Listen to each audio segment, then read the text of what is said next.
Today's scripture reading is from Matthew, chapter 25, verse 34 to 40. Then the king will say to those at his right hand, "Come, you who are blessed by my Father, inherit the kingdom prepared for you from the foundation of the world. For I was hungry, and you gave me food. I was thirsty, and you gave me something to drink. I was a stranger, and you welcomed me. I was naked, and you gave me clothing. I was sick, and you took care of me. I was in prison, and you visited me." Then the righteous will answer him, "Lord, when was it that we saw you hungry and gave you food, or thirsty and gave you something to drink? And when was it that we saw you a stranger and welcomed you, or naked and gave you clothing? And when was it that we saw you sick or in prison and visited you?"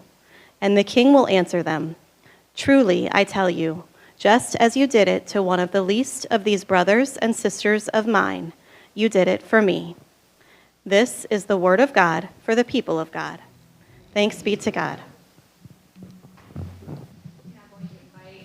Our guest speaker, Scott Walker, forward, and he's going to prepare our message today from him. Thank you. Well, thank you for being here, and thank you for having me. I appreciate Pastor Jim giving me this opportunity, and I'm glad the conference sends them away once in a while, because if the pastor's here, I usually only get 2 or 3 minutes. So, LifeWise is an agency that some of you may know as Kingdom House. Is that a much more familiar name? So back in 2019, we changed the name, and that name change was really about transitioning the programs that we do in a way that I'm going to talk about, and that we just felt the name needed to change and be more reflective of that. So you're going to see our mission statement, which we have, is our mission is to help individuals and families achieve economic well-being by providing high-impact, relationship-based programming and by addressing systemic barriers to that success. And that really drives a point that I really want to make and work with you on here today is that stabilizing in poverty versus pathways out of poverty. So much of what we've done historically in our Kingdom House day was stabilize people in poverty. We made sure they had food. We made sure that they had clothes. But when you do that, what happens the next day? They need new food and they need clothes. So I think the passage that was just read out of Matthew is symbolic. I think Christ and God calls us to help folks, but not just in those ways, not just to feed them, not just to clothe them, not just to visit them. I also think a big difference is that came out of that passage is he wants us to be in relationship with them. You know, he didn't have to send Jesus down here to be in the flesh and to interact with folks at the time. But that is a much stronger way of developing a relationship than it is from being above, correct? So we've really tried to adapt that in our programming as we go forward. The other thing that we'd like to drive and use for is 2 things that made this model. This passage that we just read, was one of the motivating factors. The other motivating factor was, as I came on board 14 years ago and talked to my peers that were running similar agencies or other agencies, I heard one thing over and over again. There's Mrs. Jones. She's the 4th generation of her family we've been able to help. Isn't that great? Well, the reality is no. And we were guilty of it at Kingdom House too. That too much of our programming just stabilized them where they were at, in poverty.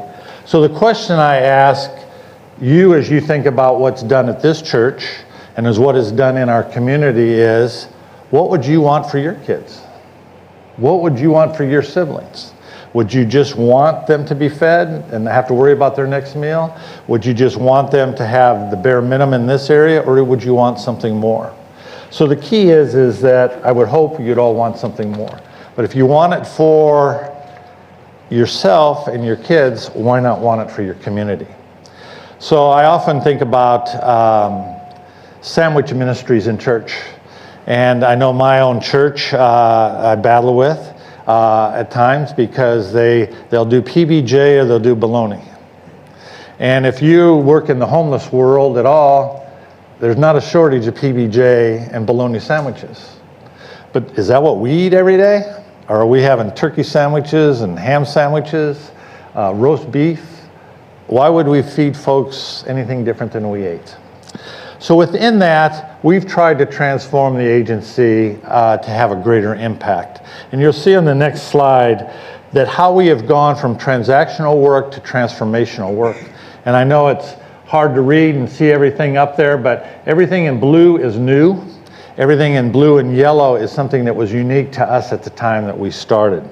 And as you can see, you see a lot more than just a food pantry, and you see a lot more than just a bodega or a thrift shop.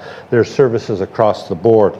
Part of this transaction we did too, from transactions to transformation, is we had 2 social workers in the building. One did after school programming. One never really got to do social work. All she got to do is put out fires and crisis management. Never got the opportunity to sit down with folks and help move them forward. Today we have 17 social workers in our space. All but one of them run programs. So we do case management a little differently. We do case management within a program versus case management and then guide people to program. We do have one social worker that's a community liaison that she does the intake when folks come to us to determine what their needs are and how they need to be placed with us or with others. But all of this that you see up there moved from a transaction to a transformational way. And as I talk about this today, I want you to leave here thinking about how do we serve the community here at Cornerstone? How do, both as a church and as an individual, are we transactional or are we relational? Are we stabilizing or are we giving the opportunity to move forward? Are we doing for them what we would do for our own kids? When I came on board, we would have said we served about 11,000 individuals a year. I think it was somewhat exaggerated, partly because we didn't have software systems in place, because you know what, nonprofits can't be sophisticated in technology. That'd be wrong. And a lot of duplication of sign-in sheets, a lot of one-off events that didn't change anybody's life for past the 5 minutes of the event. Today, we serve 2,500 folks on a regular basis. I also think in the nonprofit world, when we try and help everybody, we help nobody. Because not everybody is ready to do the work it takes for the better life. And there's a lot of reasons that could justify that, but they're not. And as a result, by us always trying to help everybody and kind of not helping anybody, we never created success. We never saw that there was a possibility to be something more than I am and what I live and what's around me. So we narrowed this down and really had a goal of working with the people that wanted to do the work to get a better life, and hoping that they then showed others that it's possible. Because if I never see anybody moving out of my public housing complex, or I never see anybody graduate from high school, chances are I'm not either. So the next slide, you'll see that, believe it or not, when we went from this transactional piece, our folks were in a program that would help them move forward. They would only come about 3 times a year. That's either sit down with a social worker or a class or a coaching session. Today, our participants are in the building a minimum of average 49 times a year. They are working very hard to make a better life. And I say participants because we don't call them clients. Client is somebody, we're here and they're here. They're participants. We're walking with them. We're not up here and they're down here. We're trying to honor what they want, trying to help them accomplish what their goals are. So they are hardworking folks that are trying to better their life. Because we know that if somebody is successful at LifeWise and they go back to their neighborhood or their public housing piece and say, I just bought my own house or I just bought my own car, that's going to have a whole lot more impact than me being in front of a group of their peers and say, this is what you need to do. So that piece is key. The other key for us is relationships. That when you're working with somebody 49 times on average for a year, you develop a relationship. We all are where we are today in life because we had a strong family base. We had people that surrounded us. When we screwed up, and screw-ups can be anywhere from breaking a crime that most of us probably didn't do, but screw-up can also be not studying for a test and failing, or getting in with the wrong crowd, or doing something we were told not to do, or coming in late, or whatever. The key to it is we had a support network that said, okay, Johnny, this was wrong, but this is how you're going to get up and march forward. Our folks don't have that, and often when they fall down, they don't get back up because they don't have the support network. So our team works very hard on having relationships and being there for our folks because we're human beings. We're going to make mistakes. We're going to go down the wrong path, do the wrong thing based on what we do or don't know. So relationships are key. So I will also say again, as you think about the work you do here and the work you do personally, how can relationships be a bigger part of that? We are very holistic in what we do. We start with 6 weeks old in our early child center. We have 94 little ones in the building. We're fully licensed and accredited. I say that only for the two reasons. Number one, in the city of St. Louis, only 5% of early child care is licensed and accredited. So you have a lot of mom and pop shop, home daycare pieces, and I'm not saying they're all bad. I'm sure some are very good, but the reality of it is 85% of brain development happens by the age of 5. So it's a very critical time of foundation building. So to be able to give these little ones the strong foundation of a licensed accredited program is a foundation building forward. And while their little ones are in, our parents have to be working, going to school, or in a job training piece to better themselves and better their families. From there, we go on to our Young Scholars program, which is our after-school piece. We've always done after-school at some level. After school and summer camp, which I'll talk about in a second here, we've transitioned for this reason, is too much after school is a kind of babysitting until mom and dad get off and can pick the kid up. Because they've worked hard for 8 hours, they need to have some fun, they need to blow off steam. Well, in St. Louis Public, pre-COVID, only 33% of the kids read at grade level. Only 1 in 3 were reading at grade level. There's also a statistic that if you're not reading at grade level by the 3rd grade, you're 8 times more likely not to graduate from high school. That number made me nauseous when I learned it. Post-COVID, 18%. Only 18% of kids in the city read at grade level. So we converted our Young Scholar program and our summer camp over to what we call literacy focus. After school, they come in, they get a snack, they do their homework, then they go into a literacy program, they get supper, and they go home. Our summer camp was considered a fun camp with a goal of keeping kids off the street, keeping parents working. Today, you'll see it's called Freedom School. It's a national program that is about making reading fun. And if reading is fun, kids are going to do more of it. Our kids will also have what's called summer slide if they're not in a program like ours. They lose a month and a half to 3 months worth of learning every summer, and it's cumulative. Because they're not going on vacations, they're not going to the science museum, they're not reading books, they're not being exposed. So this Freedom School model that you'll see on the next slide, every morning they start off and they get read to by a volunteer, which I'll talk about in a little bit. And that volunteer will share why they like that book and why they like reading. They spend the morning then going into a 1 to 10 ratio, reading and working on their reading at their level. In the afternoon, they have activities that tie into the reading. Every Friday, we take them on a field trip, get them out of the community, get them exposed to things they probably haven't ever had an opportunity to do. But the goal is to stop what's called summer slide, that summer slide I talked about of a month and a half to 3 months worth of learning. And historically, we have 160 scholars in 6 different locations. 85% of those scholars will have no summer slide and up to a 9-month learning gain. The next piece of our programming is what we call LifeWise Academy. There is very little support, quite honestly, anywhere for high school kids. Even in the counties, there's not a whole lot of after-school programming for high schools. Number one, high schoolers, that's not very cool to have to go to an after-school program. But in the city, and these academic levels that are at, it's a must. So we started this program. We have 100 scholars, 25 at a grade level. They each have a full-time staff member that's geared toward helping them academically, helping them build life skills, helping them make a decision about what life is going to be like after school. Then we have an alumni advisor that works with them once they graduate. We have 100% graduation from this program when the city itself has about a 55% graduation rate. This alumni person follows them through whatever post-secondary, job vocation, community college, four-year college that they decide to go to. because we know if they graduate post-secondary, whatever their program is, chances are they're not going to need us. And if they don't need us, their kids won't need us. So that has been very, very huge. We have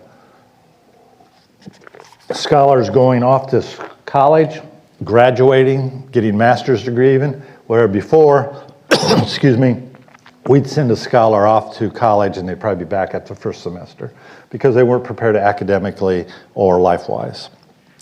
The other piece that makes us somewhat unique is that we're very holistic in how we work. We just don't work with youth. And the philosophy there is if we work with youth and send them home to an environment that it isn't supported or the parents weren't aware of all we taught, they're going to lose a high percentage of what we work with them on. So we work with adults. The one program that starts it off is emotional wellness. We call it emotional wellness because there's so much stigmatism to mental health. So we have 6 licensed certified therapists that work traditionally one-on-one with our participants, but we also do some unique things to get in the back door around mental health. We have a walking group in the botanical garden that has mental health curriculum built into it, painting classes, cooking classes, things like that to kind of backdoor people into it so they can get a better life and be in a better place without that stigmatism or be ready for a more direct piece. The next program is our economic wellness piece, which is our version of financial education. We obviously work on the basic pieces of budgeting and starting out, but the other thing we also are doing is we are building on a constant basis of credit ratings and lifetime achievement in the economic world. Our participants, because of choices they've made, have bad credit, or if they're new to this country, have never participated in this economy, have no credit. So we start out with some lending circles. 6 of us will come together, let's say, and put in $100 into the circle that month. One of us will take a loan from that circle of $600. Next month when I come back and give the $100 to the group, I'm paying the group back. And if I'm the last one to take it, I've been in a savings. We're members of the Credit Builders Alliance. We can report to the credit bureaus loan payments, which we do. Through this, somebody with no credit can come out with about a 650 in 9 months, and those with bad credit can get a 50 to a 75% bump during that time. And that's so important because the other piece of it is it's very expensive to be poor. So think about what I just said with that. It's very expensive to be poor. We as a society, thank you, right now are complaining about 7-8% home mortgages, which historically isn't a terrible piece because we got spoiled by zeros and ones and twos. Our participants with poor credit for a car loan, 24%. Does anybody know what the payday lending percentage is in Missouri, which we have the distinction of being one of the worst? I think it's 400%. Very good. You're the closest that's ever come when I've asked that question. 465%. So we try and get them out of those products and get them into safer products. One of those ways we do that is through an IDA program. It's a program that was developed here at WashU, individual development account. So after they've done some basic budgeting and done a small savings match piece that we call asset building, where they save $200 and we match it by 100, they can get into these IDAs to buy a house, buy a car, start a business, or go back to school. They have 24 months to save. They have to work with their coaches, and their coaches are social workers. We have 6 social workers who have got certified as certified financial social workers. And I've never been in a crowd that had heard that term before. It's a new field in the social work area, and we're one of the few that have those. But the idea is we balance the financial education with everything else that's going on in their life that social workers are trained to work on. They have up to 2 years to save. Last year we had 9 folks buy homes, 6 cars, 2 business starts, and 4 major home repairs. The home piece has a higher match. They save 2, we match 6, because we want to create, there's a wealth gap. And our participants aren't passing on any wealth because they historically haven't had any. So the only way you're going to get some people out of poverty is to have transfer of wealth. But if they don't ever own anything, that's never going to happen. So we have wait lists for that, and as you can imagine. And then we work with partners that also on the housing, be sure there's good housing for them to get into. Within that, we don't stop there. We have 2 programs for seniors. We have a program called Senior Companions, where we have 50 low-income seniors who get paid a stipend that doesn't count against Social Security earnings. They go out and visit 150 homebound seniors. Our seniors aren't going to always have nursing home insurance, as you can imagine, aren't going to have maybe the family support that we all have. So our seniors can visit up to 4 times a week, 4 to 5 hours at a time, socialize with them, take them to doctor's appointments. They don't clean houses or anything like that, but be sure they're not isolated, because our seniors can become isolated and then it's a quick downhill road.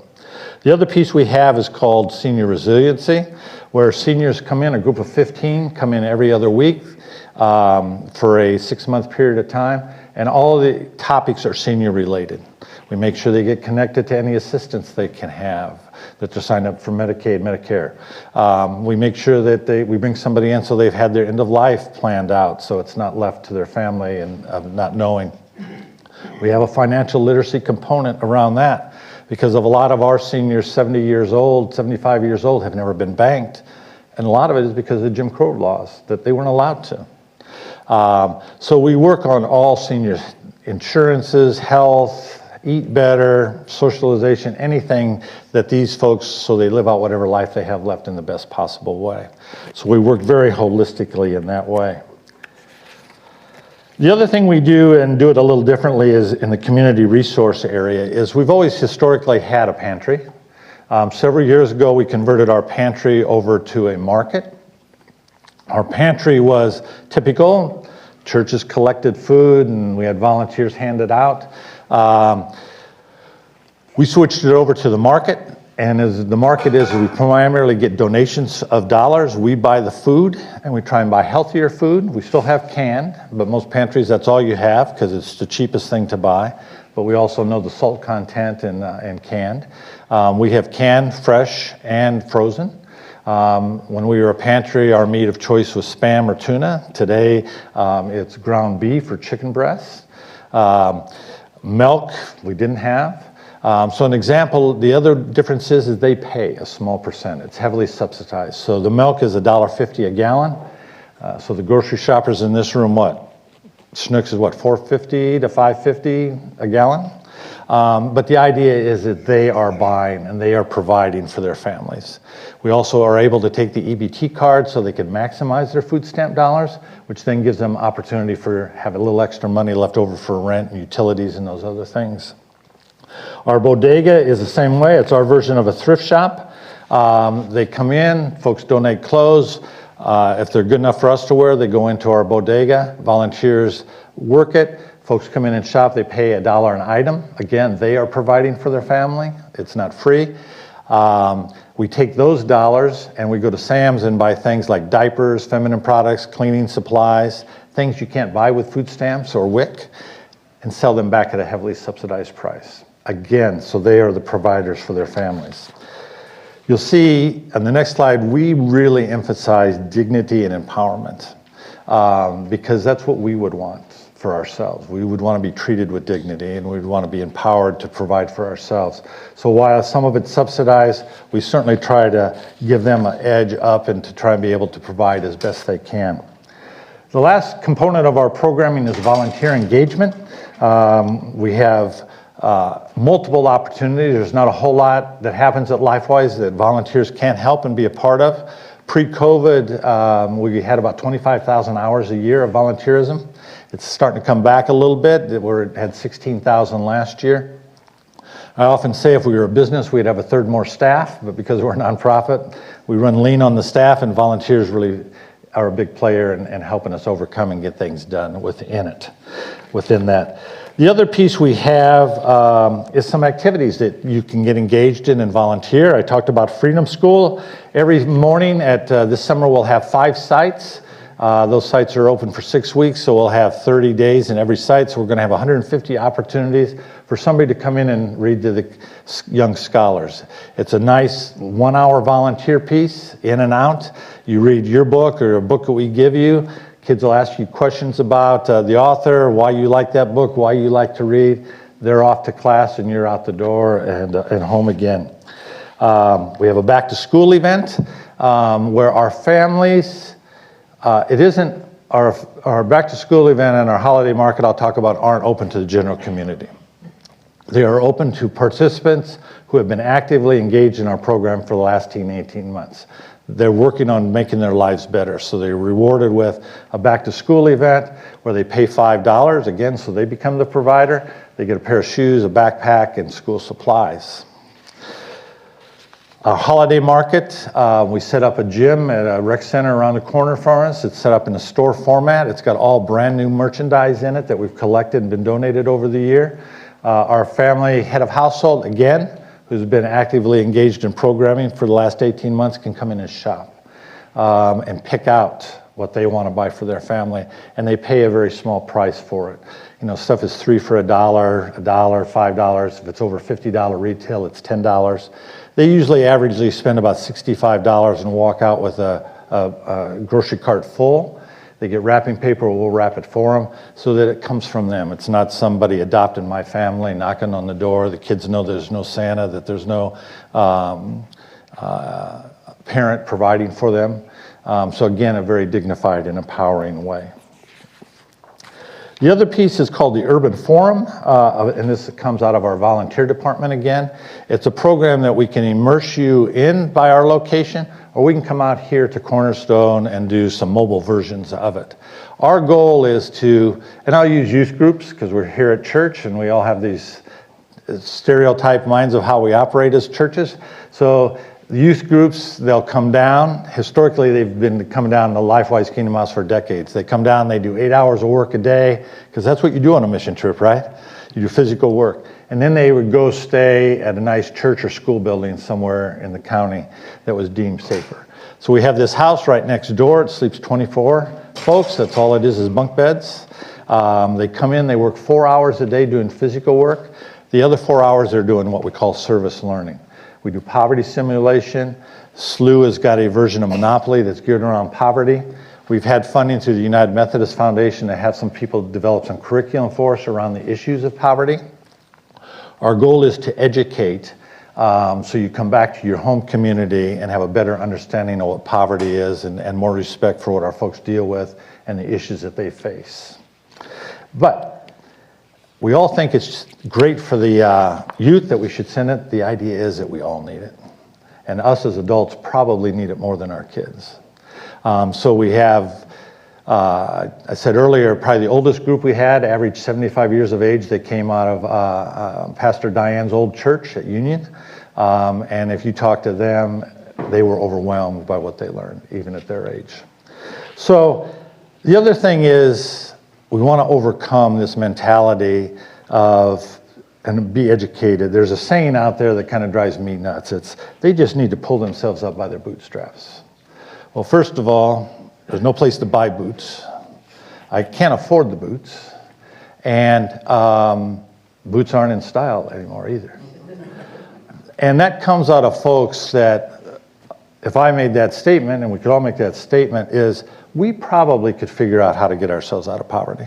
If today we went from this into a zone that we were in poverty, but we've had education, we've had success modeled around us, we've had life skills developed and shown to us, we've lived a life like that, that we probably could work ourselves out. But we need to realize that our families haven't had that exposure. They haven't had that piece modeled for them. They don't know what success looks like. They don't know what the opportunities are. So we really want to overcome that piece with it. So as I get ready to close, I want to just challenge you to think about how, again, here at Cornerstone, your volunteerism and your mission work can be more relational. Again, remember, God sent Jesus down here to be among us. He didn't dictate from above and not get his feet wet or not engaged. He had relationships with who he was working with all of us down here. The other piece is the relationship piece. We will get more out of it than we just write just a check and don't follow it, or if we make a donation, don't follow it. Get to know the people you serve. Get to know the people that your donations go to. I'm not saying don't do any transactional work. Collecting suckers and candy for a parade or collecting school supplies for a back-to-school event is important, but don't stop there. Develop a relationship with the recipients of those, because you're going to be a better person for it, you're going to have a better understanding, and we're going to be a better society around it all together. The last screen will give you an opportunity. I invite you down to LifeWise. Bring some friends. Come down and take a tour. Our early child-centered cook is excellent. She's more like a chef than a cook. And she'll make us lunch after the tour. We'll sit down and talk about what you saw. And it'll get topped off with the dessert from one of our participants who went through our IDA program and started her own bakery business. And you'll love that. But you'll get to see hands-on that it's not such a tough place. I often will talk to a group and I'll ask you, how many of you have been to a Cardinal game? Most everybody? We're just 2 blocks away. I take my grandkids down to LifeWise. I'm not afraid that something's going to happen to them. It's a safer place. And sometimes in St. Louis, we're good at letting rivers and highways divide us and keep us from coming together. So I challenge you to overcome that. And whether you work with LifeWise or you work with whoever you're working with here as individuals and churches, is to do it in a more relationship ways and less transactional. So thank you for having me. I'll be around if there's any questions afterwards. But again, thank you for having me today.